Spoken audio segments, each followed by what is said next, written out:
Ao vivo conosco na Rádio Bandeirantes, o ministro do Meio Ambiente, Ricardo Salles. Ministro, bom dia. Queria que o senhor trouxesse aqui para os nossos ouvintes, né? Qual foi a repercussão aí no setor do discurso do presidente Jair Bolsonaro ontem na abertura da cúpula do clima, né? Os compromissos assumidos pelo presidente serão honrados pelo Brasil e nós tivemos aí um posicionamento a contento na sua avaliação. Bom dia, ministro. Bom dia, Pedro. Bom dia a todos. Bom, acho que o Brasil fez exatamente o que normalmente tem feito ao longo da sua história, que é tomar a dianteira nas questões ambientais. Veja os Estados Unidos que organizou, os Estados Unidos que estava fora do Acordo de Paris, o Brasil não saiu do Acordo de Paris, os Estados Unidos saiu e ao voltar se comprometeram com algumas metas. Vou fazer aqui uma rápida comparação. 2025 se comprometeu agora os Estados Unidos a 27% de redução das suas emissões para 2025. Qual é a meta brasileira para 2025? 37. Quer dizer, os Estados Unidos 27, o Brasil 37. Chegando em 2030, os Estados Unidos se comprometem entre 50% e 52%. A meta do Brasil oficial já era 43%, portanto muito próximo, e com o compromisso assumido ontem pelo presidente Jair Bolsonaro de zerar o desmatamento ilegal até 2030, significa que todas as emissões de desmatamento ilegal serão eliminadas, portanto, e elas são 50% da nossa emissão total. Portanto, nós estamos nos comprometendo indiretamente, através do compromisso de eliminação das emissões do desmatamento ilegal, nós estamos nos comprometendo também com 50% praticamente de redução, igual aos Estados Unidos. E mais, nós fizemos um compromisso de neutralidade climática em 2050, que praticamente nenhum outro país novo fez. A Rússia não fez, a Índia não fez, a China não fez. Quer dizer, nós somos o país que tomou posições na cúpula de ontem, na cúpula dos líderes, tomou posições muito firmes e muito claras em prol da agenda ambiental. Ministro, bom dia, bem-vindo ao nosso programa. A gente assistiu ontem o presidente assumir, como o senhor lembrou, compromissos perante o mundo, etc., inclusive de dobrar os investimentos, os gastos, os recursos para o atingimento dessas metas. Mas o orçamento do Ministério do Meio Ambiente é muito modesto, né? É um dos menores que já tivemos. Como fazer para compatibilizar esse discurso, esses compromissos com um orçamento tão reduzido? O que é que vai acontecer? O orçamento do Ministério do Meio Ambiente para 2022, por exemplo, vai dobrar? Cláudio Alberto, é exatamente isso. Ficou definido por que nós não dissemos o valor exato. Porque ontem foi quando o presidente sancionou o orçamento para o próximo ano, para esse ano, né, com o exercício até o ano que vem. Então não tinha como você dar o número exato. O que nós dissemos? O que for estabelecido ao final no orçamento, o presidente vai dobrar. Já é um grande compromisso. Agora, a gente precisa lembrar o seguinte: quando se firmou o Acordo de Paris, os países ricos prometeram aos países pobres 100 bilhões de dólares por ano. Nunca veio. O Brasil tem reduções de desmatamento entre os anos de 2006 e 2017 já certificadas lá na UNFCCC, lá na ONU. 7,8 bilhões de toneladas certificadas pela ONU. Essas toneladas, se nós estivéssemos na Califórnia, por exemplo, daria um total de créditos ao Brasil de 133 bilhões de dólares. Quanto nós recebemos até hoje desses 133? 1 bilhão, que foi o valor que veio via Fundo Amazônia. E os outros 132? Não vimos a cor do dinheiro. Se essa conta for feita com o parâmetro europeu, nós vamos ter 37 dólares a tonelada. Significa que o crédito brasileiro seria de 294 bilhões de dólares. Repito, quanto nós vimos até agora? 1 bilhão. Então nós temos condições, e esses recursos deveriam ter vindo sob a rubrica do artigo 5º do Acordo de Paris, que é o sistema REDD+, Sistema de Pagamento por Reduções de Desmatamento. O Brasil fez todo esse trabalho e não recebeu o recurso. E mais do que isso, é importante lembrar, o bom gesto, a oferta do presidente Biden durante a campanha eleitoral de 20 bilhões de dólares, durante as negociações agora, nesse ano, o que nós fizemos a pedido dos países estrangeiros? Apresentamos um plano de combate ao desmatamento ilegal, para que em 12 meses o Brasil reduza entre 30% e 40% do seu desmatamento. Quanto custa esse plano? $1 bilhão. Quer dizer, o presidente Biden nos ofereceu 20, nós estamos pedindo 1.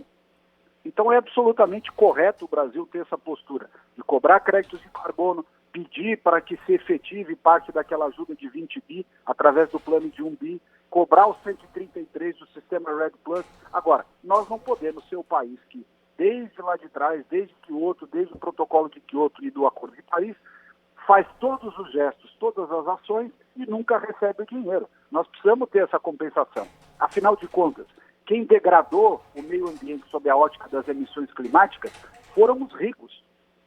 Quando lá já tinha indústria, locomotiva e uma série de coisas emitindo gases de efeito estufa decorrentes da queima de combustíveis fósseis, o Brasil era um país eminentemente agrícola. Então, nós temos menos de 1% da responsabilidade histórica. E, por outro lado, mesmo hoje, a China é 30%, Estados Unidos é 15%, a Europa é 14%, a Índia é 7%, a Rússia é 5%. Quanto é o Brasil? É 3%. É 10 vezes menos que a China, é 5 vezes menos que os Estados Unidos, praticamente 5 vezes menos que a Europa também, menos da metade da Índia. Quer dizer, nós não somos os vilões das emissões e não podemos dividir essa conta como se tivéssemos compartilhado dessa degradação que eles fizeram. Ministro do Meio Ambiente, Ricardo Salles, ao vivo, aqui na Rádio Bandeirantes, também com a entrevista agora sendo reproduzida na capa do portal UOL. Ministro, eu queria que o senhor esclarecesse aqui o seguinte: o senhor já disse que nesse compromisso assumido ontem pelo presidente Jair Bolsonaro, eliminar o desmatamento ilegal até 2030, daqui 9 anos. É uma meta ambiciosa e de curto prazo para esse tema. Aí o presidente falou o seguinte: diante da magnitude dos obstáculos, inclusive financeiros, é fundamental podermos contar com a contribuição de países, empresas, entidades e pessoas dispostos a atuar de maneira imediata. Ou seja, o cumprimento dessa meta está condicionado à chegada de auxílio financeiro internacional, ministro? Não, 2030, a eliminação do desmatamento ilegal. Até 2030, o Brasil já se comprometeu e fará de acordo com os seus recursos e independentemente de qualquer ajuda. Agora, como eu já disse aqui há pouco, o Brasil merece apoio, já fez muito, tem 84% da Amazônia preservada, 12% da água doce do planeta, né, 7,8 bilhões de toneladas de carbono já evitado, ou seja, tem argumento de sobra para que o Brasil possa receber ajuda desde agora. Ajuda que venha de países, de empresas, de pessoas físicas. Aliás, esse monte de artista que vive falando a questão ambiental, põe a mão no bolso, faz o cheque para ajudar a Amazônia, sai do campo do discurso e vem para a prática, né? Se essas pessoas fizerem isso, inclusive brasileiros, estrangeiros, etc., se fizerem isso, nós vamos ter condições de antecipar, e muito, essa projeção, esse compromisso de 2030 do desmatamento ilegal. Se a gente não tiver recursos, nós vamos correr o máximo que a gente puder com os nossos próprios orçamentos e as nossas próprias limitações.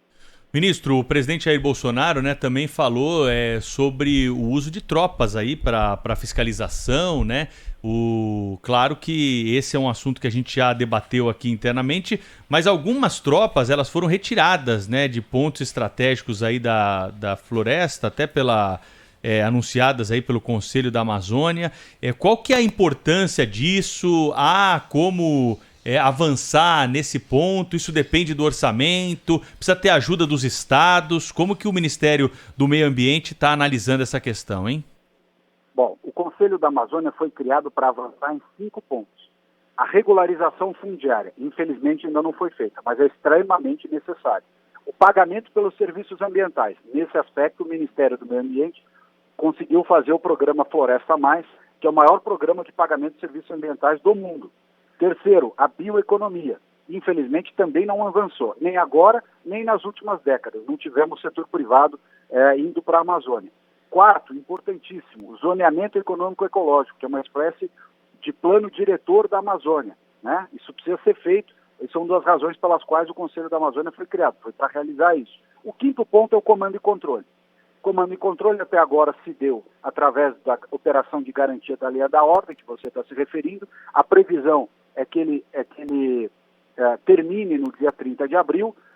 Se acabar realmente a GLO, quem toma a frente disso? IBAMA, ICMBio, Polícia Federal, Polícia Rodoviária Federal e INCRI-FUNAI. Quem que nós precisamos que esteja conosco nesse trabalho? A Força Nacional. A Força Nacional é que traz a tropa, traz o contingente que dá segurança para, trabalhando junto com os agentes ambientais, junto com o IBAMA, ICMBio, Polícia Federal, você ter um contingente que dê segurança, força física para essa empreitada. Quem compõe a Força Nacional? Polícias militares dos diversos estados, que cedem, cada uma delas, um determinado contingente da sua tropa, contingente esse que é remunerado por diárias, por deslocamento, alimentação, hospedagem, enfim, e eles desempenham esse papel lá na Amazônia em complemento, não é substituindo, é em complemento ao IBAMA, ao ICMBio, Polícia Federal, Polícia Rodoviária Federal e assim por diante. Então é fundamental que a gente tenha capacidade de escalar, de aumentar esse contingente de Força Nacional em apoio a essas agências que me referi há pouco. Ministro, uma das coisas mais doentias que eu vi nos últimos tempos aqui no Brasil foi um manifesto, uma carta aí de setores aqui do Brasil de oposição, né, ativistas políticos, também alguns artistas, algumas subcelebridades, gente de todo tipo, né, ongueiros, né, donos de ONGs, que saudosos daqueles milhões e milhões que recebiam dos cofres públicos federais, enfim, essa gente toda tentando de alguma maneira pressionar o governo dos Estados Unidos a não estabelecer com o Brasil qualquer tipo de acordo aí na área ambiental. É aquela coisa do, olha, deixa essa coisa piorar, deixa quanto pior, melhor para nós, não tem que fazer acordo, porque se fizer acordo, aí vai ficar ruim para nós, então não tem que ter acordo. Foi uma coisa assim muito triste, né? Teve governadores se associando a isso, né? Uma coisa horrorosa mesmo. E eu gostaria de saber do senhor, assim, que tipo de repercussão essa iniciativa teve, pelas informações disponíveis no governo do Brasil, teve junto ao governo americano. Isso o senhor acha que poderá atrapalhar de alguma maneira os entendimentos, não só com os Estados Unidos, mas com as nações de uma maneira geral, enfim, no caminho de pactos, de acordos ambientais? Carlos Alberto, você tocou num ponto importante. Esse pessoal que subscreve carta, manifesto, né, faz declarações midiáticas, é realmente a turma do quanto pior, melhor, é a turma da demagogia, da hipocrisia, né, são em geral aqueles que falam muito e não fazem nada, né, e pior, quando no final do ano passado diziam que não haveria, assim que o presidente Biden foi eleito, essa turma toda saiu a 4 cantos, em editorial de jornais, artigos, Twitter, só faltou fazer palanque, dizendo que não haveria diálogo entre o governo do presidente Bolsonaro e o governo do presidente Biden, que o Brasil estava acabado, que ia ficar isolado. Essa foi a narrativa no final do ano passado. Muito bem. Ao contrário do que eles diziam, nós estabelecemos uma firme comunicação correta, produtiva, racional, técnica, com o governo do presidente Biden, comandado pelo secretário Kerry, reuniões semanais, durante todo esse período, conversas, troca de minutas, informações. Quando esse pessoal começa a ver que, ao contrário do que eles diziam e torciam para que não houvesse diálogo, estava tendo diálogo e simplesmente avançando, inclusive, essas possibilidades de cooperação, de acordo conjunto, de negociações. O que eles fazem? Vêm a público e começam com a sua onda de discursos, cartinhas, Twitter e posts, dizendo não negocie com o Bolsonaro, não dê dinheiro para o Salles, não façam isso com esse governo. Ou seja, primeiro não ia ter debate, não ia ter conversa. Depois, quando viram que tinha conversa, quiseram melar a conversa. Quer dizer, o Brasil, para essa turma, que se exploda. Eles estão preocupados com a narrativa política deles, em enfrentar o Bolsonaro, em hostilizar o presidente. Quer dizer, isso tudo é um grande manejo da questão ambiental para os fins políticos desse pessoal. Quer dizer, inacreditável. Mas olha, eu queria aproveitar a oportunidade e agradecer a vocês aqui mais uma vez essa oportunidade de falar na Bandeirantes. Eu estou aqui em deslocamento, acho que agora vai cair o nosso sinal. Ministro Ricardo Salles, obrigado pela entrevista. Até uma próxima oportunidade, hein? A gente volta a se falar aqui na programação da Rádio Bandeirantes. Obrigado, um abraço a todos.